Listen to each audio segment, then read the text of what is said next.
ಅನ್ನೋದ್ರ ಬಗ್ಗೆ ಜನತಾದಳದವ್ರು ಪ್ರಶ್ನೆ ಮಾಡ್ತಾರೆ. We are only having reservations.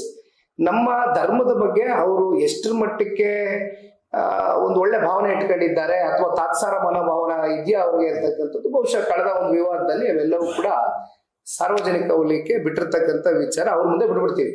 But Janata Dal ಪಕ್ಷದ ಕಡೆಯಿಂದ ನಾವು ಯಾರೋ ಮುಸಲ್ಮಾನರು ಬಂದ್ರು ಅಥವಾ ಕ್ರೈಸ್ತರು ಬಂದ್ರು ಅಥವಾ ಬೇರೆ ಯಾವುದೋ ಸಮಾಜದವ್ರು ಬಂದ್ರು ಅಂತಕ್ಕಂಥದ್ರ ಬಗ್ಗೆ ನಾವು ಇಲ್ಲೇನು ಚರ್ಚೆ ಮಾಡ್ತಾ ಇಲ್ಲ. Only about a reservations towards our ಧರ್ಮ ಅಷ್ಟೇ.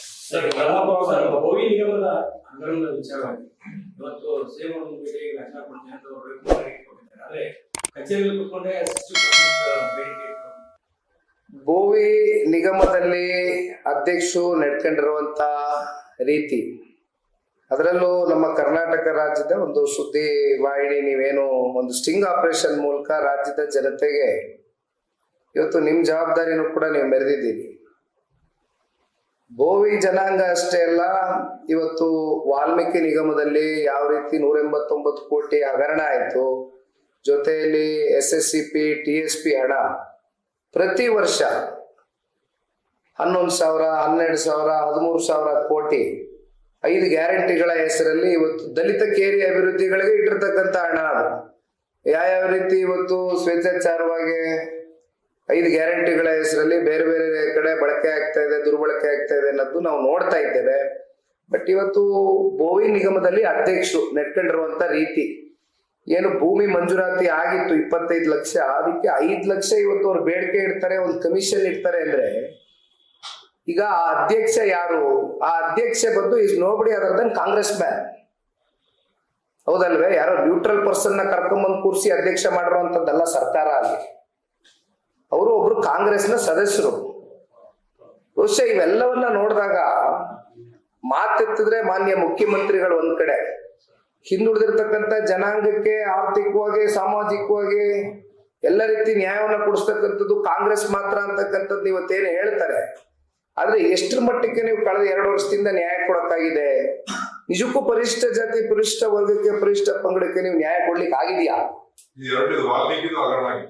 ಅಫ್ಕೋರ್ಸ್ ಸರ್, ಅದನ್ನೇ 189 ಕೋಟಿ ಅಂತಾಯ್ತು. ಮತ್ತೆ ಮಂತ್ರಿಗಳು ಜೈಲ್ಗೆ ಹೋಗಿ ಬಂದಂತದ್ದು ನೋಡಿದ್ದೇವೆ. ಆ ಹಣ ಎಲ್ಲಿಗೆ ಹೋಯ್ತು? ಇಡಿ ಇಂಟರ್ಫಿಯರೆನ್ಸ್ ಆಯ್ತು. ಇಡಿ ಯಾವಾಗ ಇಂಟರ್ಫಿಯರೆನ್ಸ್ ಆಗುತ್ತೆ? ಬೇರೆ ಇಂಟರ್ಸ್ಟೇಟ್ ಟ್ರಾನ್ಸಾಕ್ಷನ್ಸ್ ಈ ರೀತಿ ಆದಂತ ಸಂದರ್ಭದಲ್ಲಿ ಹಣ ವರ್ಗಾವಣೆ ಆಗಿದೆ ಅಂತ ಒಂದು ಡೌಟ್ ಬಂದಾಗ, ಡೌಟ್ ಬಂತ ಅನ್ನೋದಕ್ಕಿಂತ ಹೆಚ್ಚಾಗಿ ರಿಪೋರ್ಟ್ ಬಂದಾಗ, ಎಸ್ ಅಫ್ಕೋರ್ಸ್ ಮನಿ ಟ್ರಯಲ್ ಆದಾಗ ಆ ಸಂದರ್ಭದಲ್ಲಿ ಇಡಿ ಕೂಡ ಇಂಟರ್ಫಿಯರೆನ್ಸ್ ಆಗಿದೆ. ಆಮೇಲೆ ಸ್ವತಃ ಮುಖ್ಯಮಂತ್ರಿಗಳು ವಿಧಾನಸಭೆಯ ಮಂಡಲದಲ್ಲಿ 87 ಕೋಟಿ ಆಗಿದೆ, 189 ಕೋಟಿ ಅಲ್ಲ ಹಗರಣ ಅಂತ ಒಪ್ಕೊಂಡಿರುವಂತದ್ದು ಕೂಡ ರೆಕಾರ್ಡಿಂಗ್ಸ್ ಅಲ್ಲಿ ಇದೆ.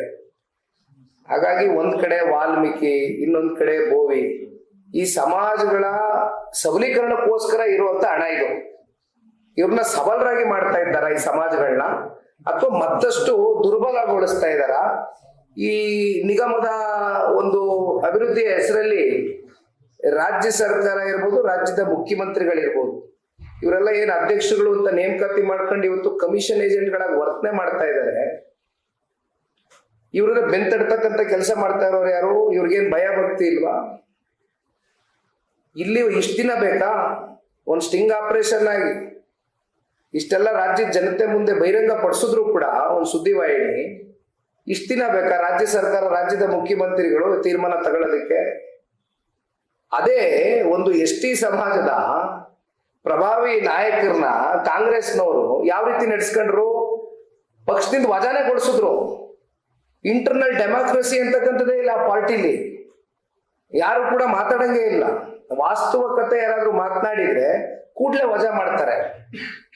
ಅದು ಯಾರನ್ನ?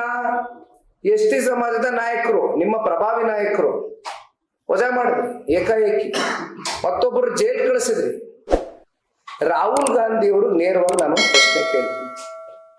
ರಾಹುಲ್ ಗಾಂಧಿ ಅವರು ಮಾತೆತ್ತಿದ್ರೆ ಸಂವಿಧಾನಿ ಶಿಲ್ಪಿ ಡಾಕ್ಟರ್ ಬಾಬಾ ಸಾಹೇಬ್ ಅಂಬೇಡ್ಕರ್ ಅವರು ಇವತ್ತು ಎಲ್ಲಾ ಹಿಂದುಳಿದಿರ್ತಕ್ಕಂಥ ಸಮಾಜಗಳ ಏಳಿಗೆಗೋಸ್ಕರ ಒಂದು ಸಂವಿಧಾನವನ್ನ ರಚನೆ ಮಾಡಿದ್ದಾರೆ.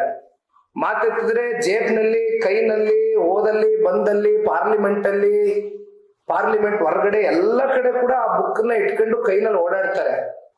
ಆದ್ರೆ ಆ ಬುಕ್ ಒಳಗಡೆ ಏನು ಸಂವಿಧಾನ ಶಿಲ್ಪಿ ಡಾಕ್ಟರ್ ಬಾಬಾ ಸಾಹೇಬ್ ಅಂಬೇಡ್ಕರ್ ಅವರು ಬರೆದಿದ್ದಾರೆ ಅಂತಕ್ಕಂಥದ್ರ ಬಗ್ಗೆ ಏನಾದ್ರು ರಾಹುಲ್ ಗಾಂಧಿ ಅವರು ವಿಚಾರ ತಿಳ್ಕೊಂಡಿದ್ದಾರಾ?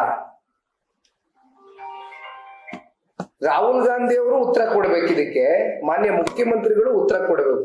ಲೇಟೆಸ್ಟ್ ಹಾಗೂ ಇಂಟ್ರೆಸ್ಟಿಂಗ್ ಸುದ್ದಿಗಳಿಗಾಗಿ ಬಾಸ್ ಟಿವಿ ಕನ್ನಡ ಚಾನೆಲ್ನ ಸಬ್ಸ್ಕ್ರೈಬ್ ಮಾಡಿ. ಹಾಗೆಯೇ ಬೆಲ್ ಐಕಾನ್ ಪ್ರೆಸ್ ಮಾಡಿ.